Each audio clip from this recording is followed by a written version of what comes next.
Mahigit 50 taon na ang nakaraan nang unang ipagdiwang ang isa sa pinakamakasayasayang okasyon sa Soka Gakkai Organization. Ito ay ang Kosen Rufu Day na ginanap noong March 16, 1958. Ang salitang Kosen Rufu ay isang Japanese term na nangangahulugan ng pagkamit ng world peace o sandaigdigang kapayapaan na nagmumula muna sa pagkamit ng kaligayahan ng bawat isa. Ang happiness o kaligayahan na tinutukoy dito ay ang pagkakaroon ng enlightenment o malalim na kaliwanagan sa buhay sa pamamagitan ng pagsasagawa ng Nichiren Daishonin's Buddhism. At ang pagkakaroon ng enlightenment sa buhay ng isang individual ay may direktang impluwensya naman sa mga tao, sa paligid at sa komunidad na ginagalawan niya. Ayon kay Pangulong Toda, ginanap ang March 16 Kosen Rufu Day bilang isang dress rehearsal o huling pag-iensayo para sa mas malawakang Kosen Rufu movement sa buong mundo. Bagamat marami rin sa mga Youth Division members noon ang hindi lubos na nauunawaan ang kahulugan ng okasyon, ito ay nabago nang malaman nila na ang kanilang malubhang mentor na si Pangulong Toda ay naghahangad na sila ay personal na makita upang makapagbigay ng ilang mahalagang mensahe. Hindi man naging madali sa mga Youth Division members ang dumalo sa malaking pagtitipon na ito dahil na rin sa kanilang pinansyal na kalagayan, wala ni isa man sa kanila ang nagreklamo. Bagkos, lahat sa kanila ay ginawa ang kanilang makakaya upang tumungo sa Taisekiji Temple at makasama si Pangulong Toda. Para sa mga Youth Division na yun, ang pagdalo sa ganoong kalaking okasyon sa ilalim ng leadership ng kanilang mentor na si Josei Toda ay pinagmumula ng kanilang hindi mapapantayang kaligayahan at karangalan. Madalas sabihin ni President Toda sa mga Youth Division noon, "What matters is whether, at a critical moment, you can rush to the battlefield of Kosen Rufu." Ramdam dito ni Pangulong Toda ang malinaw na awareness ng Youth Division members na maisakatuparan ang kanilang mission para sa Kosen Rufu. March 16, 1958, pasado alas 3 ng umaga pa lamang noon, ay maririnig na ang pagdating ng mga bus, lulan ang mga Youth Division members na nagmula pa sa malalayong lugar. Ito ay dinaluhan ng humigit kumulang na 6,000 miyembro ng Young Men's and Women's Division na mula pa sa metropolitan ng Tokyo at malayong lugar ng Fuji area na nagtipon-tipon sa harapan ng Grand Lecture Hall sa Head Temple Taisekiji alas 8 ng umaga. Ayon kay Ikeda Sensei, ang pangyayaring ito ay mananatiling buhay sa kanyang alaala. Ang pagdaos ng March 16 bilang Kosen Rufu Day ay dadaluhan ni Prime Minister Naosuke Mine bilang panauhing pagdangal at ang balitang ito ay mabilis na kumalat sa buong Youth Division members ng Japan. Kasabay ng magandang balita na ito ay ang pagpuna naman ni Ikeda Sensei sa panghihina ng kalusugan ni Pangulong Toda habang lumilipas ang mga araw. Bagamat ang spirit ni Pangulong Toda ay nananatiling malakas, ang ilang pagkilos at paglalakad pa lamang niya ay nagdudulot na agad sa kanya ng matinding pagod. Kaya't minabuti ni Ikeda Sensei na maibsan ang pagod ni Pangulong Toda sa pamamagitan ng paggawa ng isang litter para sa nalalapit na okasyon ng March 16 Kosen Rufu Day. At nang dumating na ang araw ng March 16, ang miyembro ng Youth Division ay sama-samang nagtipon-tipon sa tabi ng Grand Lecture Hall ng Taisekiji Temple. Dito ay nag-offer ng guidance ang Youth Division Chief na si Hiroshi Yamagiwa. Ngayong araw na ito, ang Youth Division ay magbibigay ng malugod na pagtanggap sa ating panauhing pandangal na si Prime Minister Naosuke Mine. Ang marangal na pag-uugali at malakas nating presensya ay nagsisilbi upang maipalaganap ang mahiwagang batas.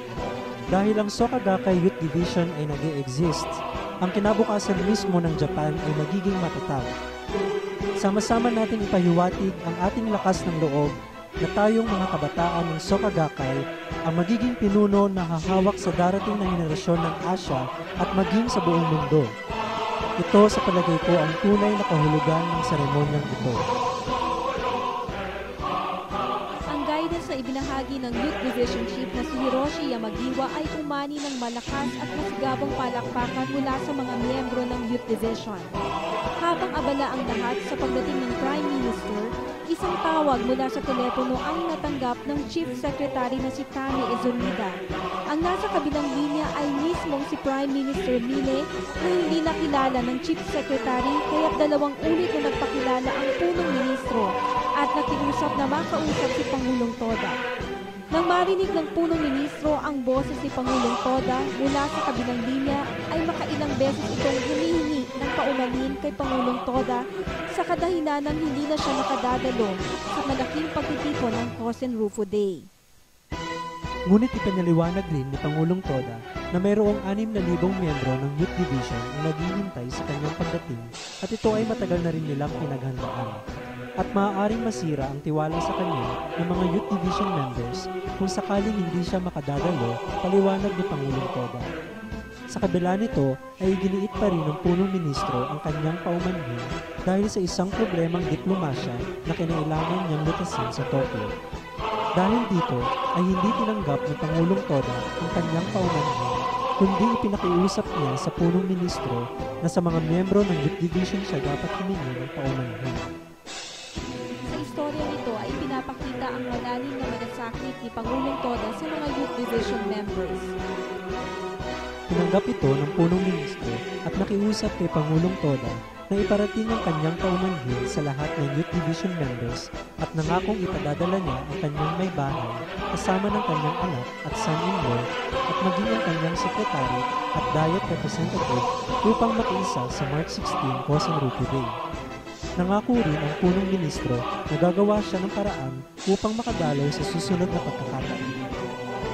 Matapos ang kanilang pag-uusap sa telepono, ay inisip ni Pangulong Toda kung ano ang mararamdaman ng mga Youth Division members kung sakaling malaman nila na hindi na makararating ang Prime Minister. Dahil sa pagmamahal niya sa Youth Division members, ay nababatik rin niya kung gaano sila mabibigo. At sinabi niya hindi ito patas sa mga Youth Division.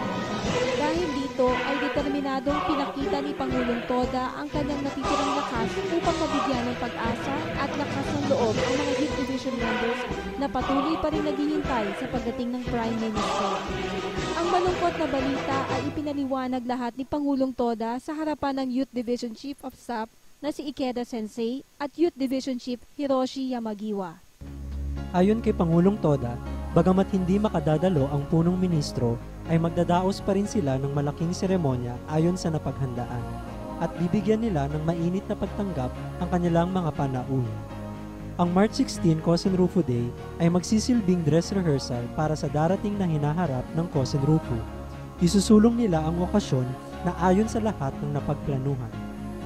Kinikilala ni Pangulong Toda na ang mga Youth Division members sa okasyon na iyon ay pawang mga successors niya at dito niya ihahabilin ang kanyang buong responsibilidad para sa pagkamit ng Cousin Rufo.